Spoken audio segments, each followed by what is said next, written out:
I realized upon reaching this point that adopting love and oneness as mindfulness practices helped transform me in two related ways. They helped me understand and take apart divisive ways of thinking that have become entrenched in me. And they have helped me construct a new way of viewing the world, an outlook that has cultivated in me a feeling of connection and joy that extends beyond personal relationships. That was Simran Jeet Singh reading an excerpt from his new New York Times bestseller, The Light We Give, How Sikh Wisdom Can Transform Your Life. In this episode of Read, Pray, Write, Spiritual Reading for Modern Life, Dr. Singh and I, as well as a member of our audience, discuss practices, mindsets, and goals of prayer and meditation in both Sikhism and Christianity. If you're a Christian, you are likely unfamiliar with the scriptural and historic foundations of Christian meditation, especially how these practices have as their goal not personal salvation, but rather love of both God and others.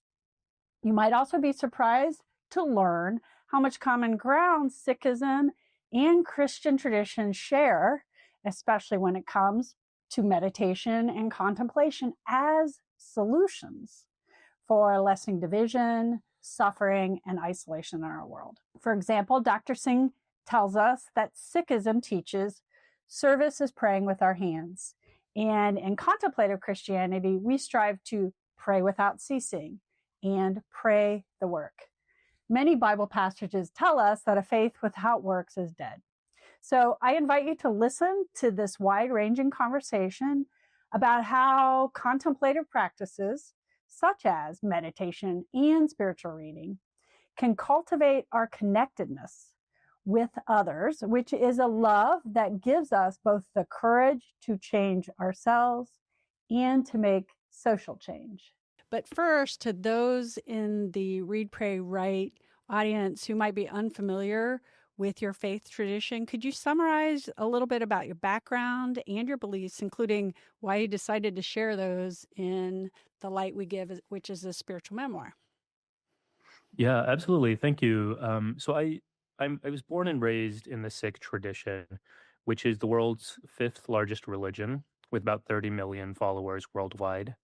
And among the world's religions, it's one of the younger ones. It was established about 550 years ago, so relatively modern, and came out in the region of Punjab, which is in South Asia, modern-day Pakistan and northwest India. And one way of understanding its emergence is to understand the context of Indian society at the time, which was very hierarchical. Caste inequalities, gender inequalities, religious inequalities. I mean, you sort of go across the board, and it was very intensely unequal, and people were unhappy and dissatisfied with the status quo. And a young man named Nanak, Nanak, he saw this unhappiness and he saw these divisions, and he thought there has to be a better way. And so he offers this vision of living in the world that is predicated on the teaching of oneness, interconnectedness, what we call in our tradition Ik Onkar, the absolute intertwining of all reality. And it's on this basis that this tradition emerges that really says, like, hey, we are all interconnected as people. And also internally, all these divisions we have inside of us that prevent us from finding wholeness. That is something that we need to work on as well. And so there's sort of a double movement that the tradition asks us to do. The internal work of removing the divisions and finding wholeness, and then the external work of addressing social divisions and producing wholeness and healing within society. And so that to me is one way of understanding what the Sikh tradition is about. Wonderful. And so you were raised in that tradition, and you mentioned in the excerpt you read that you learned to meditate as a boy, or that's part of the Sikh faith. And you talked a little bit about in the excerpt about the rewards and the connectedness and the importance of remembrance, which of course is your name, Simran. What is the goal of meditation in your tradition? Like the why meditation? Yeah. It's a good question, and the way you asked it is making me laugh because it's making me remember how much I hated it when I was a kid. Like I mean, I remember my parents would make us sit there and then like we would have these, I mean, they weren't like instructors, but they were community elders maybe, and sometimes they'd be in their 20s, sometimes they'd be in their 80s, and they would sit with us and engage in all kinds of sitting practices. And I just remember being so bored. Like, what what do we do? I'm like 12 years old, and I'm like, I want to go play with my friends, or I want to go play video games, or whatever, right? So, like, I remember just hating it and wondering what the point was. In the same way that I would sit in my math class and say, "What's the point?" Right? Like, what application does this have? And when you're younger and you don't have a clear sense of how the world works, it's so hard to understand practical applications of these ideas, right? Like maybe learning math wasn't about the specifics of, I don't know, differentials. It was more about learning how to think. Just like meditating wasn't actually about, sitting there and being silent, but it was a different way of engaging with the world and developing a discipline around that. And so, anyway, you're making me laugh about that memory. And I will also say, um, it wasn't until I was older that I started to appreciate um, that that at least the way that my tradition offers it and the way that I understand it, um, meditation isn't actually about sitting or anything that's specifically disciplinary. There's nothing actually prescribed about how one should meditate Mm. or remember. The point is that if you can learn to be mindful about who you are and your relationship with the world, then you can have a constant experience of awakening. And one of the ways we describe it in a daily prayer that we offer, we say "Akhan jiva visare marjo."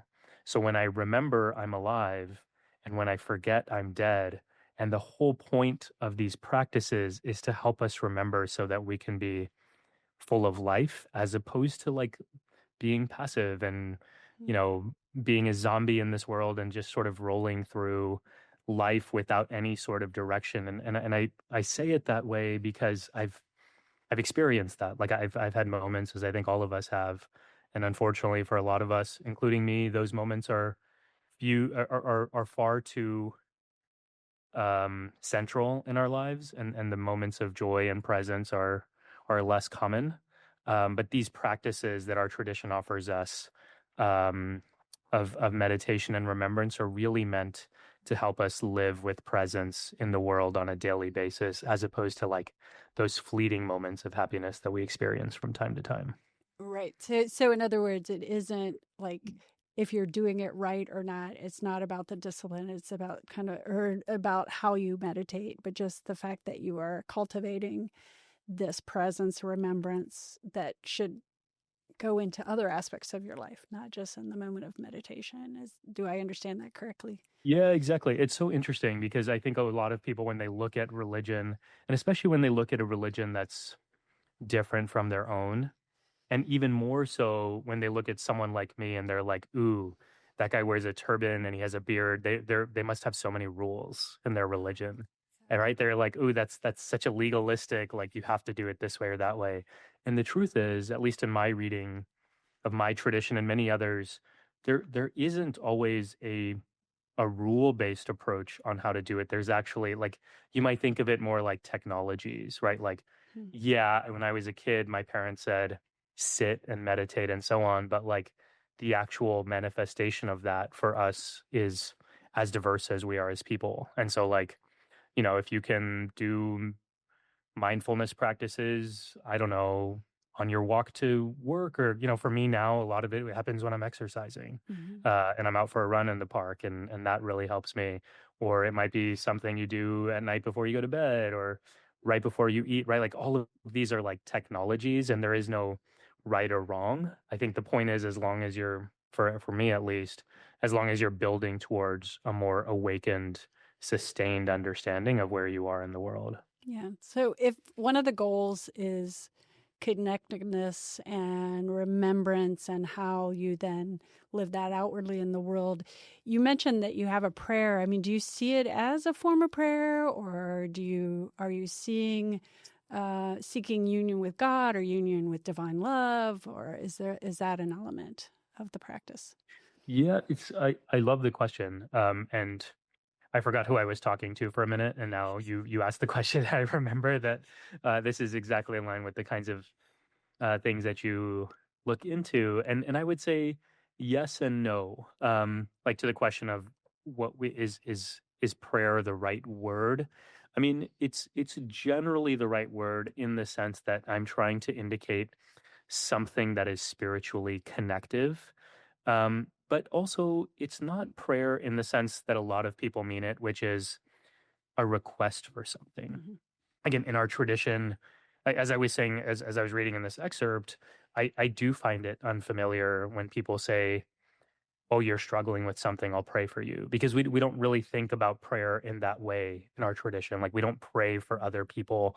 I mean, we do have a particular offering that we make collectively, where we ask for the upliftment of all humanity. Nanak Nam Chardi Kala Tere Pane Sarbatapala. We say, may we have everlasting optimism, and may all of humanity be uplifted. That's part of a regular prayer. But otherwise, for the most part, when we are reciting from our scripture, or singing from it because it's all written to music, it's not so much an ask or a request or a Right. supplication. It's more like, at least the way that I experience it, it's more like a reminder to myself that this is the kind of person that I want to be. Mm. This is how I want to live in the world. And in that sense, you can sort of understand how that is a another technology of remembrance, right? Every time that I'm doing my daily prayers, I'm thinking about, okay, how do I want to live my life? What are the values that I aspire towards? What kinds of decisions do I want to make today, right? Like if I'm doing my morning prayers, I'm thinking about how am I going to live into these ideas today? And then when I'm doing my nightly prayers, I'm reflecting back on the day and saying, hey, how did I do? Like what kind of choices did I make? Where did I succeed? Where did I fail? How can I improve tomorrow? Right? Like that's really how prayer functions, at least in my own practice of it. And I think, what we call in Christian tradition advanced prayer also works that way. I'm still very much a student, but I am regularly practicing what we call contemplative prayer, which I guess is kind of equivalent to meditation, called centering prayer. And a lot of it sounds very familiar in that what we're trying to do is just consent to God's presence in the world by finding that stillness. And Mm, that is, and it gives you all these other benefits. We call it divine therapy. It's helping us return to our true self, not our false self. And that is a result, but it's just simply a matter of consenting to recognize God's presence with us all the time, the divine mm, presence all the time. One of the things I wanted to talk about that we will also talk a little more deeply in the second half is this idea that seems incongruous to people who don't practice any kind of meditation ritual in their life. This connection between contemplation and outward social action. Your book talks about how it's changed with remembrance and connectedness. And so, can you speak to that a little more about how your meditative practice helps you relate to other people with maybe more forgiveness or unconditional love or understanding or acceptance? How do you make that connection to what you do? And as I said, you're very committed as an activist to disrupting bias and building empathy in the world. Yeah. Yeah, thank you. I love that question. And I think, I've learned this through Sikh philosophy and Sikh teachings. And I've also noticed that there are a lot of people from different traditions who draw this from their own philosophies and worldviews. And I think that one interesting way of saying this is almost in the reverse, which is we often think of religious and spiritual as being synonymous, but what we leave out when we use the word spiritual is the political worlds. Spiritual so often just refers to what is inside of us, and it creates a way of escaping the social context that we are a part of. And so the provocative way in which I want to say it first is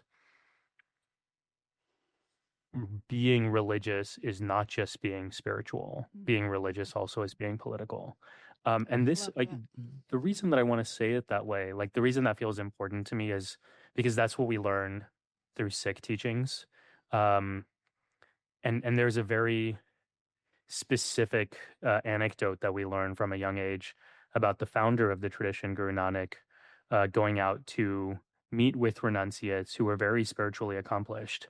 And they're in conversation, and Guru Nanak says something to them like, you're all very impressive. You're all very spiritually elevated.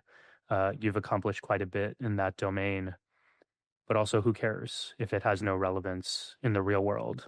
And so what are you really offering of consequence? And I think about that all the time, especially as someone who is trained as an academic, where it could be easy to sit in an ivory tower and do the same kind of renunciation and, you know, think about theories and ideas without really worrying about how they affect people. But to me, the reminder is, um, if someone is truly committed to loving the other, then that means showing up and reducing their suffering, and that's fundamentally a social and political act.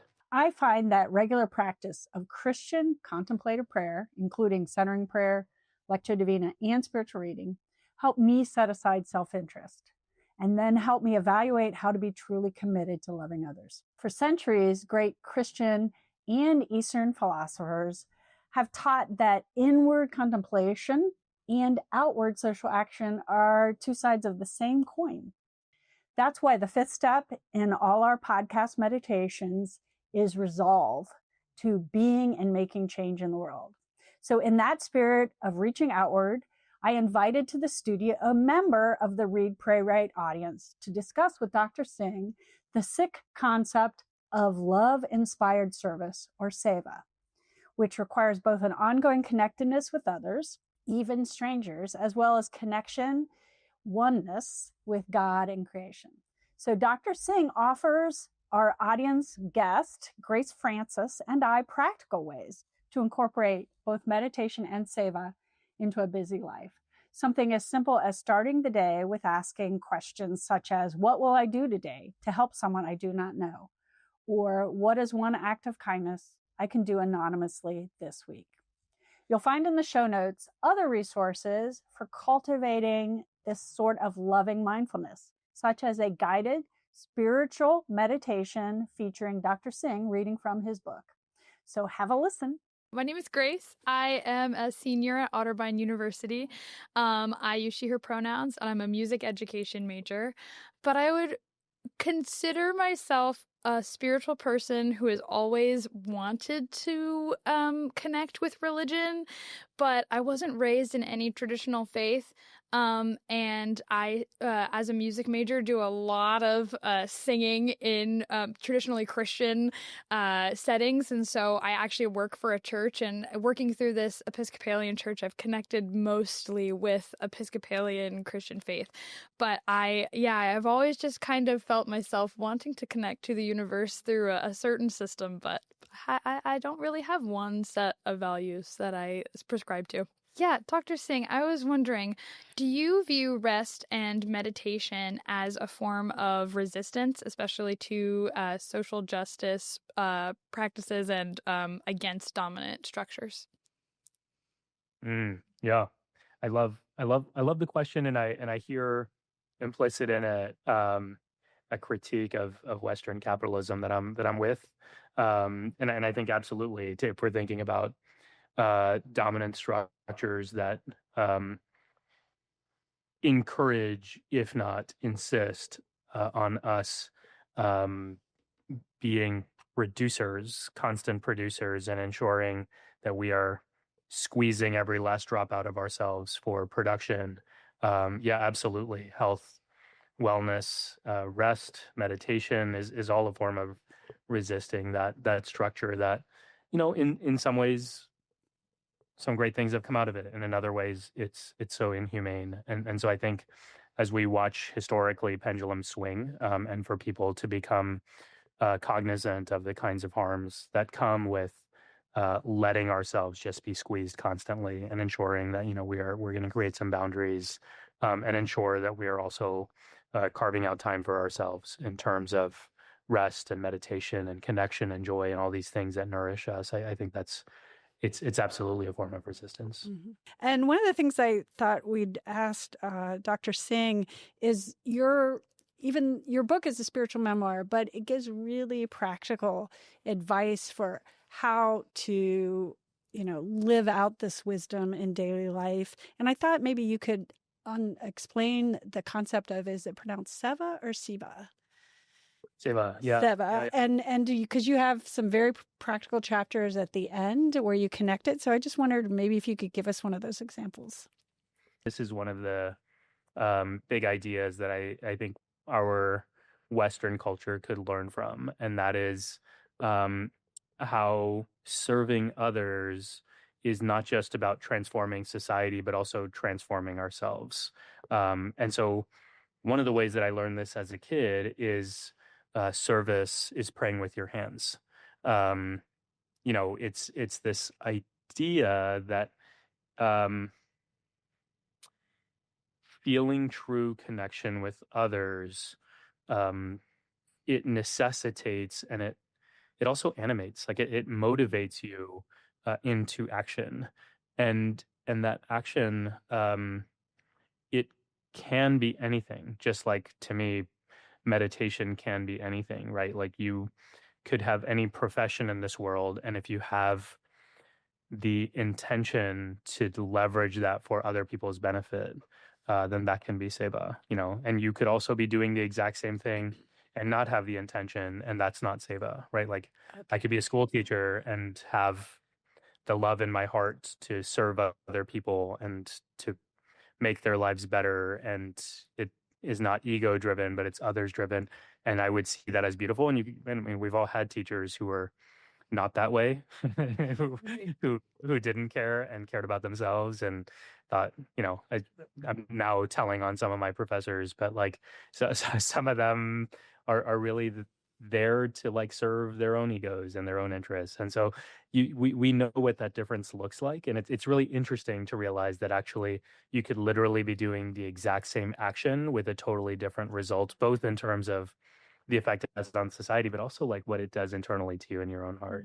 I would just like to go off of what you were just saying. I also really enjoyed that part of the book, and I directly connect with your example because I'm an education major, and it's so interesting to see, even outside of the education field, just how many people are just have such different intentions for you for the exact same purpose of going about things. And I think that meditation specifically can really connect you to your own interest and what you think. And I found in my own journey that it's very helpful to have an idea of what your intentions are in the world, right, and the impact that your intentions have going through it. That bigger picture, right? Yeah, that makes sense. I'm so thrilled that you're an education major, and thank you. I mean, this to me is like the greatest service, and one of my orienting